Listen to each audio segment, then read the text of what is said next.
ਸਤਿ ਸ਼੍ਰੀ ਅਕਾਲ ਜੀ। ਪੰਜਾਬ ਟੂਡੇ ਦੇਖ ਰਹੇ ਦਰਸ਼ਕਾਂ ਦਾ ਇੱਕ ਵਾਰ ਫਿਰ ਸਵਾਗਤ ਹੈ ਸਾਡੇ ਐਕਸਕਲੂਸਿਵ ਸ਼ੋ ਇਨਸਾਈਟਸ ਵਿਦ ਵਿਸ਼ਾਲ ਸੂਦ ਦੇ ਵਿੱਚ। ਸੋ ਅੱਜ ਗੱਲ ਕਰਾਂਗੇ ਇਨਸਾਈਟਸ ਦੇ ਵਿੱਚ ਪੰਜਾਬ ਦੀ ਸਿਆਸਤ ਤੋਂ ਲੈ ਕੇ ਪਾਕਿਸਤਾਨ ਦੀ ਸਿਆਸਤ ਤੱਕ ਦੀ। ਹਰ ਵਾਰ ਦੀ ਤਰ੍ਹਾਂ ਅੱਜ ਵੀ ਸਾਡੇ ਨਾਲ ਮੌਜੂਦ ਨੇ founder and CEO of Punjab Today channel Vishal Sood sir. ਸਤਿ ਸ਼੍ਰੀ ਅਕਾਲ ਸਰ। ਸਤਿ ਸ਼੍ਰੀ ਅਕਾਲ Gurleen, how are you? I am good sir, how you? I am good sir, Congress party ਤੋਂ ਸ਼ੁਰੂ ਕਰਦੇ ਹਾਂ। ਕਾਂਗਰਸ ਪਾਰਟੀ ਨੇ ਪਾਰਟੀ ਦੇ ਸਭ ਤੋਂ ਸੀਨੀਅਰ ਆਗੂ ਤੇ ਕਾਦੀਆਂ ਦੇ ਵਿਧਾਇਕ ਪ੍ਰਤਾਪ ਸਿੰਘ ਬਾਜਵਾ ਨੂੰ ਪਾਰਟੀ ਦਾ ਵਿਧਾਨ ਸਭਾ ਦੇ ਵਿੱਚ ਨੇਤਾ ਨਿਯੁਕਤ ਕੀਤਾ ਤੇ ਉਸ ਦੇ ਨਾਲ ਹੀ ਰਾਜਾ ਵੜਿੰਗ ਜੋ ਕਿ ਗਿੱਦੜਬਾਹਾ ਮੁਕਤਸਰ ਤੋਂ 3 ਵਾਰ ਵਿਧਾਇਕ ਰਹਿ ਚੁੱਕੇ ਹਨ, ਉਹਨਾਂ ਨੇ ਨਵਜੋਤ ਸਿੰਘ ਸਿੱਧੂ ਨੂੰ ਰਿਪਲੇਸ ਕੀਤਾ। ਇਸ ਰਿਪਲੇਸਮੈਂਟ ਨੂੰ ਤੁਸੀਂ ਕਿੱਦਾਂ ਦੇਖਦੇ ਹੋ? ਦੇਖੋ, ਮੈਂ ਕਾਂਗਰਸ ਦੇ ਪਰਸਪੈਕਟਿਵ ਨਾਲ ਇਹ ਦੋਨੋਂ ਚੋਇਸਿਸ ਮੈਨੂੰ ਸਮਾਰਟ ਚੋਇਸਿਸ ਲੱਗਦੀਆਂ ਪਈਆਂ। ਪ੍ਰਤਾਪ ਸਿੰਘ ਬਾਜਵਾ ਜੀ ਹੀ ਇਜ਼ ਅ ਵੈਰੀ ਲਰਨਰਡ ਤੇ ਬੜੇ ਐਕਸਪੀਰੀਅੰਸ ਪੋਲੀਟੀਸ਼ੀਅਨ ਨੇ, ਤੇ ਰਾਜਾ ਵੜਿੰਗ ਕੋਲ ਇੱਕ ਬਹੁਤ ਮੇਜਰ ਰਿਸਪੌਂਸਿਬਿਲਿਟੀ ਆਈ ਆ ਤੇ ਦੋਨੋਂ ਬੰਦੇ ਐਸ ਸੱਚ ਮੈਨੂੰ ਕੈਪੇਬਲ ਲੱਗਦੇ ਨੇ, but it's a very hard job. ਉਹਨਾਂ ਦੀ ਕੈਪੇਬਿਲਿਟੀ ਵੀ ਕੀ ਕੰਮ ਆਏਗੀ, ਉੱਤੋਂ ਟੌਪ ਤੋਂ ਹਾਈ ਕਮਾਂਡ ਤੋਂ ਕਿਸ ਤਰ੍ਹਾਂ ਦੀ ਉਹਨਾਂ ਨੂੰ ਗਾਈਡੈਂਸ ਮਿਲਦੀ, ਮੋਟੀਵੇਸ਼ਨ ਮਿਲਦੀ ਹੈ, ਇਹ ਜ਼ਰੂਰੀ ਆ। ਮੈਨੂੰ ਯਾਦ ਹੈ ਇਲੈਕਸ਼ਨ ਤੋਂ ਬਾਅਦ ਦਾ ਪ੍ਰਤਾਪ ਸਿੰਘ ਬਾਜਵਾ ਜੀ ਦਾ ਬਿਆਨ ਪਹਿਲਾਂ ਦਾ ਸੀ ਸ਼ਾਇਦ, ਕਿ ਜਿੰਨੇ ਵੀ ਆਮ ਆਦਮੀ ਪਾਰਟੀ ਤੋਂ MLA ਜਿੱਤੇ ਨੇ ਦੇ ਵਰ ਇਨੀਸ਼ੀਅਲੀ ਉਹਨਾਂ ਦੀ ਜਿਹੜੀ ਗਰੂਮਿੰਗ ਹੈ ਨਾ ਕਾਂਗਰਸ 'ਚ ਹੋਈ ਆ। ਤੇ ਕਿਸੇ ਵੀ ਆਰਗੇਨਾਈਜੇਸ਼ਨ ਨੂੰ ਜਦੋਂ ਉੱਤੇ, Congress is also N organisation, ਉੱਥੇ ਟੈਲੈਂਟ ਨੂੰ ਜੇ ਸਹੀ ਰਿਸਪੈਕਟ ਮਿਲਦੀ ਹੈ, ਸਹੀ ਓਪਰਚੁਨਿਟੀ ਮਿਲਦੀ ਹੈ, ਤਾਂ ਹੀ ਉਹ ਆਰਗੇਨਾਈਜੇਸ਼ਨ ਅੱਗੇ ਵੱਧਦੀ ਆ। ਹੁਣ ਕਾਂਗਰਸ ਨੂੰ ਸਾਈਕੋਫੈਂਸੀ ਦੇ ਕਲਚਰ 'ਚੋਂ ਨਿਕਲ ਕੇ ਜੇ ਇੱਕ ਆਰਗੇਨਾਈਜੇਸ਼ਨ ਨੇ ਫਿਊਚਰ ਓਰੀਐਂਟਡ ਹੋਣਾ ਹੈ ਤਾਂ ਉਹਨਾਂ ਨੂੰ ਟੈਲੈਂਟਡ ਲੋਕਾਂ ਨੂੰ ਅੱਗੇ ਲਿਆਉਣਾ ਪਏਗਾ।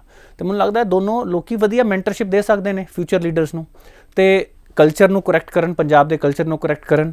ਐਫਓ ਇੱਕ ਆਪਸ਼ਨ ਬਚਦੀ ਹੈ ਜੇ ਲੌਂਗ ਟਰਮ ਜੇ ਕੋਈ ਵੀ ਚਾਂਸ ਜੇ ਪੰਜਾਬ ਕਾਂਗਰਸ ਨੂੰ ਗਰੋ ਕਰਨਾ ਹੈ, ਸਰਟਨ ਇੰਡੀਪੈਂਡੈਂਸ ਦਿੱਤੀ ਜਾਵੇ ਇਹਨਾਂ ਦੋਨੋਂ ਨੇਤਾਵਾਂ ਨੂੰ। ਜੇ ਚੁਣਿਆ ਗਿਆ ਹੈ ਤੇ ਇਹਨਾਂ ਨੂੰ ਫਰੀਡਮ ਵੀ ਦਿੱਤੀ ਜਾਵੇ, ਹਰ ਗੱਲ ਤੇ ਦਿੱਲੀ ਬੁਲਾ ਕੇ ਇੰਸਟਰਕਸ਼ਨਸ ਨਾ ਦਿੱਤੀਆਂ ਜਾਣ।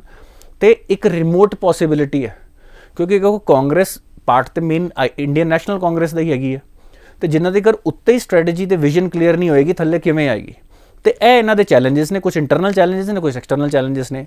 ਕਾਂਗਰਸ ਦੀ ਪੰਜਾਬ ਦੇ ਵਿੱਚ ਐਤਕੀ ਇਲੈਕਸ਼ਨ ਰਿਜ਼ਲਟਸ ਨੇ ਦੱਸਤਾ ਹੈ ਹੁਣ ਉਹੋ ਜਿਹੀ ਵੈਲਿਊ ਨਹੀਂ ਰਹਿ ਗਈ ਹੈ, but we still wish them the best ਕਿ ਚੰਗੀ ਓਪੋਜੀਸ਼ਨ ਹਮੇਸ਼ਾ ਕੰਮ ਆਉਂਦੀ ਹੈ। ਤੇ ਆਈ ਹੋਪ ਟੈਲੈਂਟਡ, ਓਨੈਸਟ, ਮਿਹਨਤੀ ਯੂਥ ਨੇਤਾਵਾਂ ਨੂੰ ਇਹ ਮੌਕਾ ਦੇਣ ਤੇ ਉਹਨਾਂ ਜਿਹੜੇ ਵਿਜ਼ਨਰੀ ਲੋਕੀ ਹੋਣ ਉਹਨਾਂ ਨੂੰ ਪੰਜਾਬ ਕਾਂਗਰਸ ਸ਼ਾਮਿਲ ਕੀਤਾ ਜਾਵੇ, ਕਿਉਂਕਿ ਇਹ ਚੀਜ਼ਾਂ ਪੰਜਾਬ ਦੇ ਹਿੱਤ ਵਿੱਚ ਨੇ। ਸਰ, ਪੰਜਾਬ ਦੇ ਹਿੱਤ ਦੀ ਤੁਸੀਂ ਗੱਲ ਕੀਤੀ। ਨਵਜੋਤ ਸਿੰਘ ਸਿੱਧੂ ਨੇ ਕਾਫੀ ਕੋਸ਼ਿਸ਼ ਕੀਤੀ ਆਪਣਾ ਅਹੁਦਾ ਬਰਕਰਾਰ ਕਰਨ ਲਈ। ਉਹਨਾਂ ਭਾਵੇਂ ਉਹ ਆਪ ਸਰਕਾਰ ਦੀ ਗੱਲ ਹੋਵੇ, ਉਹਨਾਂ ਦੀ ਨਿੰਦਾ ਕਰਨਾ ਹੋਵੇ, ਕਾਂਗਰਸ ਵਰਕਰਸ 'ਤੇ ਕਥਿਤ ਅਤਿਆਚਾਰ ਹੋ ਰਿਹਾ, ਪਰ ਮੰਨਣਾ ਇਹ ਹੈ ਕਿ ਹਾਈ ਕਮਾਂਡ ਆਲਰੇਡੀ ਇਰੀਟੇਟਡ ਸੀ ਉਹਨਾਂ ਦੀ ਫੰਕਸ਼ਨਿੰਗ 'ਤੇ, ਤਾਂ ਉਹਨਾਂ ਨੇ ਪਹਿਲਾਂ ਹੀ ਜੀ ਬਣਾ ਲਿਆ ਸੀ। ਉਹਨਾਂ ਕੋਲ ਰੈਜ਼ਿਗਨੇਸ਼ਨ ਲਿੱਤਾ ਗਿਆ ਸੀ ਜੀ, ਤੇ ਉਹਨਾਂ ਦੀ ਪੋਸੀਬਿਲਿਟੀ ਤੇ ਘੱਟ ਸੀ, ਬਟ ਉਹਨਾਂ ਨੇ ਆਪਣੀ ਦਾਅਵੇਦਾਰੀ ਡਾਇਰੈਕਟਲੀ ਜਾਂ ਇਨਡਾਇਰੈਕਟਲੀ, ਖਬਰਾਂ ਸਨ, ਸਪੈਕੂਲੇਸ਼ਨ ਸਨ, ਕੋਈ ਇਸ ਤਰ੍ਹਾਂ ਕੈਟੇਗੋਰੀਕਲੀ ਨਹੀਂ ਪੇਸ਼ ਕੀਤੀ।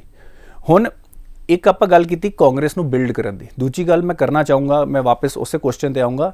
ਪ੍ਰਤਾਪ ਸਿੰਘ ਬਾਜਵਾ ਨੂੰ CLP ਲੀਡਰ ਬਣਾਇਆ ਗਿਆ, ਹੁਣ ਉਹ ਵਿਧਾਨ ਸਭਾ 'ਚ ਕੁਐਸਚਨ ਕਿਹੋ ਜਿਹੇ ਪੁੱਛਦੇ ਨੇ, ਆ ਬੜਾ ਕ੍ਰਿਟੀਕਲ ਪਾਰਟ ਹੋਏਗਾ। ਸੋ ਹੀ ਸ਼ੁੱਡ ਆਸਕ ਕੁਐਸਚਨਸ ਜਿਹੜੇ ਪੰਜਾਬ ਦੇ ਹਿੱਤ ਵਿੱਚ ਨੇ, ਜਿਹੜੇ ਕੋਰ ਮੁੱਦਿਆਂ 'ਤੇ ਇਸ਼ੂ ਕਰਦਾ ਹੁਣ। ਇਹ ਨਹੀਂ ਕਿ ਮੁੱਦੇ ਭਟਕਦੇ ਰਹਿਣ। ਸਾਨੂੰ ਇਹ ਜਾਣਨਾ ਹੈ ਕਿ ਸਾਡੇ ਇੱਥੇ ਲਾਅ ਐਂਡ ਆਰਡਰ ਕਿਹੋ ਜਿਹਾ ਹੋਇਆ। ਓਪੋਜੀਸ਼ਨ ਦਾ ਇੱਕ ਮੇਜਰ ਰੋਲ ਹੈ, ਉਹਨਾਂ ਨੂੰ ਸਿਗਨੀਫਿਕੈਂਟ ਸੀਟਾਂ ਆਈਆਂ, ਤੇ ਜੇ ਉਹ CLP ਲੀਡਰ ਨੇ ਉਹਨਾਂ ਦਾ ਫਰਜ਼ ਬਣਦਾ ਹੈ ਕਿ ਉਹ ਪੂਰੀ ਓਪੋਜੀਸ਼ਨ ਨੂੰ ਲੀਡ ਕਰਨ, ਡਰਾਈਵ ਕਰਨ। ਤੇ meaningful question, law and order, drugs, mafia, corruption, ਇਹਨਾਂ ਸਾਰੀਆਂ, ਐਜੂਕੇਸ਼ਨ, ਇਹਨਾਂ ਸਾਰੀਆਂ ਚੀਜ਼ਾਂ ਦੇ ਉੱਤੇ ਉਹ ਕੰਟੀਨਿਊਸਲੀ ਗੌਰਮੈਂਟ ਨੂੰ ਕੁਐਸਚਨ ਕਰਨ।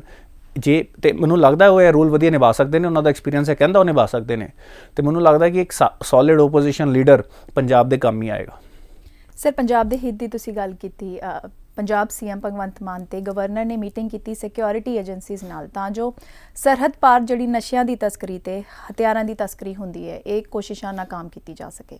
ਸੇ ਇਹ ਉਪਰਾਲੇ ਨੂੰ ਤੁਸੀਂ ਕਿੱਦਾਂ ਦੇਖਦੇ ਹੋ? ਬਿਲਕੁਲ, ਦੇਖੋ, governor is kind of representative of central government also in some ways, ਤੇ ਬੇਸਿਕਲੀ ਨਾਨ ਐਗਜ਼ੈਕਟਿਵ ਹੈੱਡ ਤੇ ਸਟੇਟ ਦੇ ਉਹ ਹੀ ਹੁੰਦੇ ਨੇ, ਉਹਨਾਂ ਦੀ ਸਪੋਰਟ ਵਧੀਆ। ਉਹਨਾਂ ਨੇ ਇਹੋ ਹੀ ਕਿਹਾ ਕਿ ਮੈਂ ਜਿੱਥੇ ਜਿੱਥੇ ਹੈਲਪ ਕਰ ਸਕਦਾ ਮੈਂ ਕਰਾਂਗਾ, ਸੈਂਟਰਲ ਗੌਰਮੈਂਟ ਨਾਲ ਵੀ ਲਾਈਜ਼ਨਿੰਗ ਕਰਵਾ ਕੇ ਦਊਂਗਾ। ਤੇ ਇੱਥੇ ਸਾਡੀ ਗੌਰਮੈਂਟ ਨੂੰ ਵੀ ਸਮਝਣਾ ਪਏਗਾ ਕਿ ਭਈ ਬਾਰਡਰ ਸਿਕਿਉਰਿਟੀ ਫੋਰਸ ਦਾ ਰੋਲ ਇੰਪੋਰਟੈਂਟ ਹੈ, ਤੇ ਬਾਰਡਰ ਸਿਕਿਉਰਿਟੀ ਫੋਰਸ ਨੂੰ as a collaborative force for Punjab police ਵੇਖਿਆ ਜਾਵੇ, ਹੈ ਨਾ। ਐਜ਼ ਇਹ ਨਹੀਂ ਕਿ ਜੇ ਉਹਨਾਂ ਨੂੰ ਅੱਜ ਦੀ ਡੇਟ 'ਚ ਜੋ ਟੈਕਨੋਲੋਜੀ ਹੈ, ਜੇ ਆਪਾਂ ਡਰੋਨ ਸਿਸਟਮ ਚਾਹੁੰਦੇ ਹਾਂ ਤੇ ਜਿਹੜੇ ਸਮਗਲਰ ਨੇ ਉਹ ਵੀ ਡਰੋਨ ਯੂਜ਼ ਕਰਦੇ ਪਏ ਨੇ। ਤੇ ਇਸ ਕਰਕੇ ਜੇ BSF ਦੇ rights in terms of area ਵਧਾਏ ਜਾਂਦੇ ਨੇ, ਇਹਨੂੰ ਪੰਜਾਬ ਦੇ ਰਾਈਟਸ ਦੇ ਉੱਤੇ ਕੋਈ ਅਗਰੈਸ਼ਨ ਨਾ ਸਮਝੀ ਜਾਵੇ, ਇਹਨੂੰ ਇਹ ਸਮਝਿਆ ਜਾਵੇ ਕਿ this is the new reality. ਇਸ ਰਿਐਲਿਟੀ ਦੇ ਵਿੱਚ ਸਾਨੂੰ ਉਹਨਾਂ ਦੀ ਰੀਚ ਵੱਧਦੀ ਪਈ ਹੈ ਤੇ ਸਾਨੂੰ ਆਪਣੀ ਰੀਚ ਵਧਾਉਣੀ ਪਏਗੀ। ਸਾਨੂੰ ਵੀ ਆਪਣੇ ਆਪ ਨੂੰ ਜ਼ਿਆਦਾ ਏਰੀਆ ਦੇ ਉੱਤੇ ਫੋਕਸ ਕਰਨਾ ਪਏਗਾ, ਬਿਕੋਜ਼ ਤਸਕਰੀ ਕਰਨਾ ਵੀ ਰਿਲੇਟਿਵਲੀ ਆਸਾਨ ਹੋਈ ਜਾ ਰਿਹਾ ਜੀ। ਆਮ ਆਦਮੀ ਪਾਰਟੀ ਦੀ ਗਵਰਨਮੈਂਟ ਨੂੰ ਵੇਖਣਾ ਪਏਗਾ ਕਿ ਸੈਂਟਰਲ ਗਵਰਨਮੈਂਟ ਦੇ ਨਾਲ ਕੋਆਰਡੀਨੇਸ਼ਨ ਇਹਦੇ ਵਿੱਚ ਬੜੀ ਕ੍ਰਿਟੀਕਲ ਰਹੇਗੀ। ਉਹ ਸੈਂਟਰਲ ਗਵਰਨਮੈਂਟ ਨੂੰ ਨਾਲ ਲੈ ਕੇ ਚੱਲਣ, ਉਹਨਾਂ ਦੀ ਪੂਰੀ ਹੈਲਪ ਲੈਣ। ਪੰਜਾਬ ਇੰਪੋਰਟੈਂਟ ਹੈ, ਪੋਲੀਟਿਕਸ ਇੰਪੋਰਟੈਂਟ ਨਹੀਂ ਹੈ ਜੀ। ਤੇ ਜੇ ਆਪਾਂ ਉਹਨਾਂ ਨਾਲ ਵਧੀਆ ਕੋਆਰਡੀਨੇਟ ਕਰਾਂਗੇ, ਉਹਨਾਂ ਦੀ ਜੋ ਵੀ ਹੈਲਪ, ਮੈਂ ਚਾਹੁੰਦਾ ਕਿ ਸੈਂਟਰਲ ਗਵਰਨਮੈਂਟ ਜੋ ਭਗਵੰਤ ਮਾਨ ਜੀ ਨੇ ਬੜੀ ਵਧੀਆ ਅਪੀਲ ਕੀਤੀ ਹੈ ਕਿ ਸਾਨੂੰ ਲੇਟੈਸਟ ਟੈਕਨੋਲੋਜੀ ਦਿੱਤੀ ਜਾਵੇ, ਪੰਜਾਬ ਪੁਲਿਸ ਨੂੰ ਵੀ ਲੇਟੈਸਟ ਟੈਕਨੋਲੋਜੀ ਦਿੱਤੀ ਜਾਵੇ। ਟੈਕਨੋਲੋਜੀ ਦੇ ਦੋ ਫਾਇਦੇ ਹੁੰਦੇ ਆ। ਇੱਕ ਫਾਇਦਾ ਹੋਏਗਾ ਕਿ ਸਾਡੀ ਪੁਲਿਸ ਇਫੈਕਟਿਵ ਹੋ ਜਾਏਗੀ ਕਿ ਬਈ ਸਾਡੇ ਕੋਲ ਡਰੋਨ ਨੇ। ਦੂਜਾ ਟੈਕਨੋਲੋਜੀ ਦਾ ਫਾਇਦਾ ਹੁੰਦਾ ਟਰਾਂਸਪੇਰੈਂਸੀ ਆਉਂਦੀ ਹੈ। ਪੁਲਿਸ ਵੀ ਕੀ ਕਰਦੀ ਪਈ ਹੈ, ਪੁਲਿਸ ਦੀ ਅਕਾਊਂਟੇਬਿਲਿਟੀ ਵਧੇਗੀ, ਉਹ ਰਿਕਾਰਡਿੰਗ ਹੋਏਗੀ। ਹਰ ਜਿਹੜਾ ਪੁਲਿਸ ਵਾਲਾ ਜਿਹੜਾ ਵੀ ਡਰੱਗਸ ਰੇਡ ਤੇ ਜਾ ਰਿਹਾ, they should have a body camera. ਇੱਕ ਤਾਂ ਡਰੋਨ ਦੇ ਕੈਮਰੇ ਤੇ ਹੈਗੇ ਆ, ਬੋਡੀ ਕੈਮਰਾ ਦਿੱਤਾ ਜਾਵੇ, ਉਹ ਕਿੰਨਾ ਗੱਲ ਕਰਦਾ ਪਿਆ। ਇਹਦੇ ਨਾਲ ਆਪੇ ਲੋਕਾਂ ਦੇ ਪੈਸੇ ਖਾਣ ਦੀ ਹਿੰਮਤ ਘਟ ਜਾਏਗੀ, ਓਪਰਚੁਨਿਟੀਜ਼ ਘਟ ਜਾਣਗੀਆਂ। ਉਹਨਾਂ ਨੂੰ ਇਮਾਨਦਾਰੀ ਨਾਲ ਆਪਣਾ ਕੰਮ ਕਰਨਾ ਪਏਗਾ।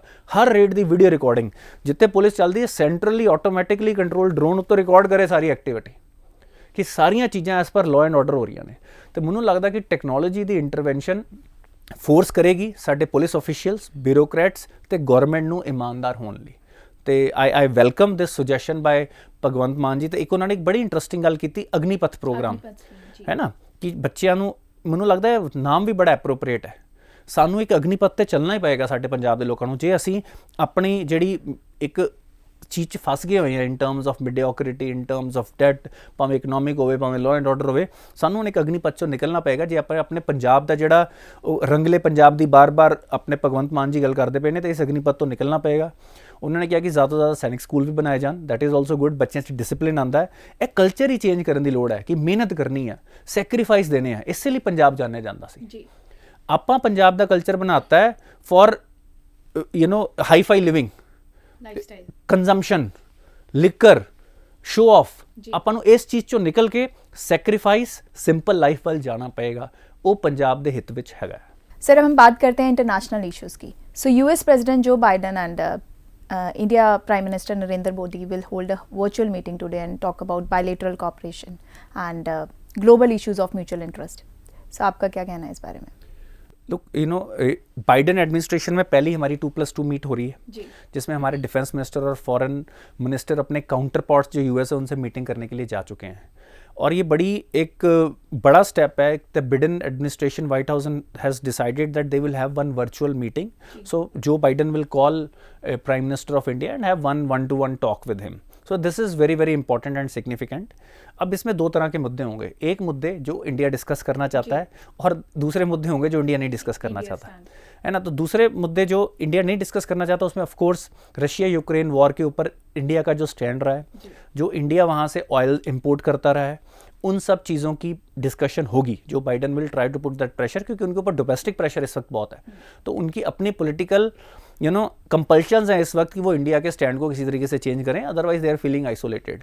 और सिचुएशन ऐसी है कि इंडिया ने जैसे S-400 भी इंपोर्ट किए, उसके ऊपर भी वो कोई इंडिया के ऊपर सैंक्शंस लगा नहीं पाए। हालांकि बाकी कंट्रीज़ पे वो लगाते हैं अगर वो S-400 air defence system, missile defence system अगर रशिया से लिया जाता है।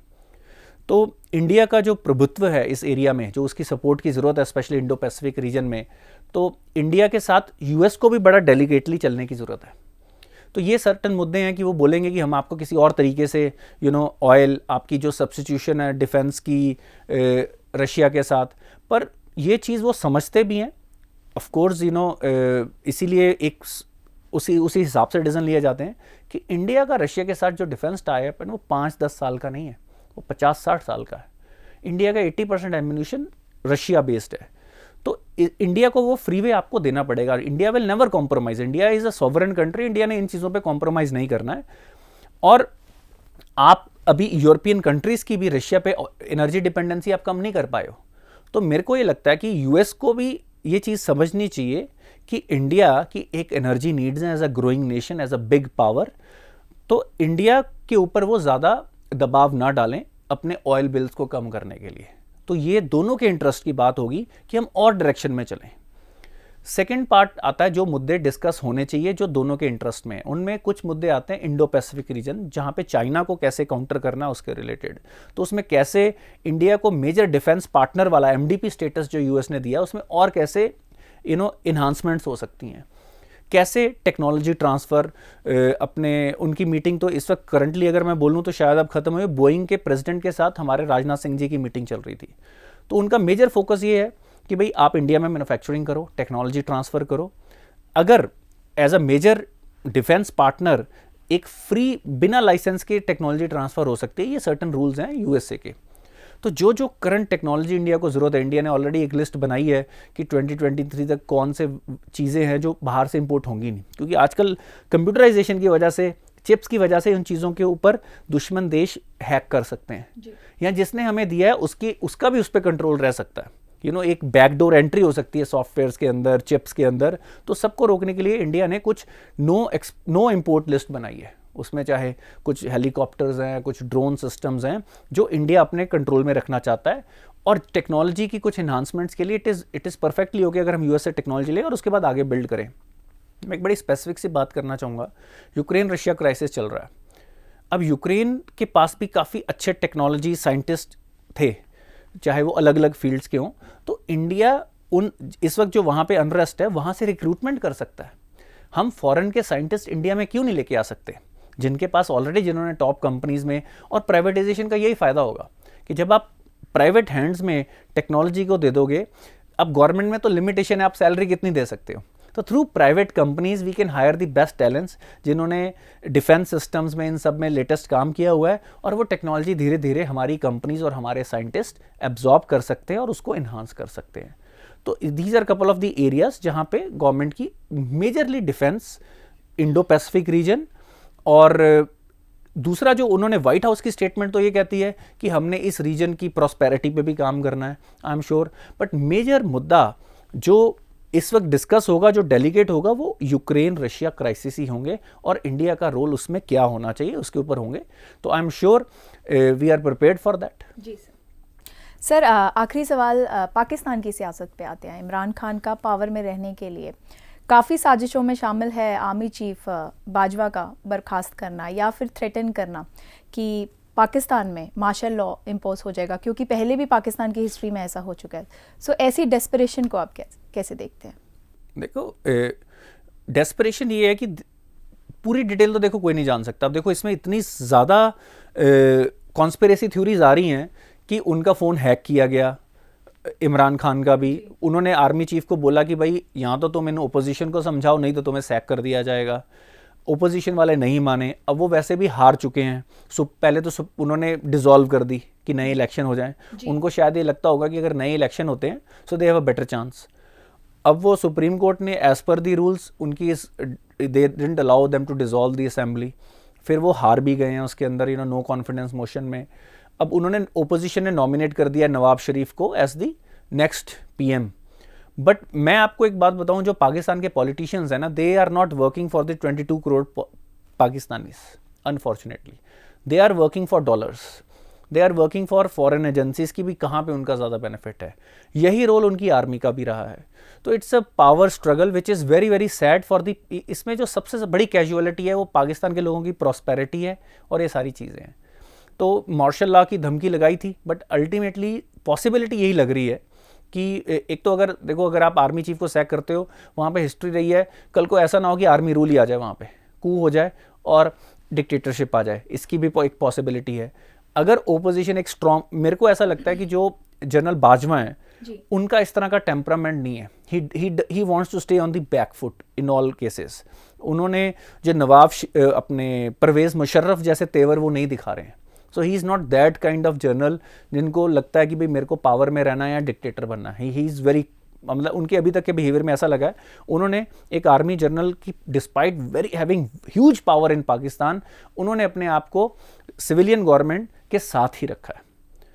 Of course because Pakistan army की अथॉरिटी और उनके पास बजट्स बहुत हैं, तो उनका फॉरेन पॉलिसी में भी उनका एक मेजर से रहता है, वो उसको अपनी ड्यूटी की तरह निभा रहे हैं।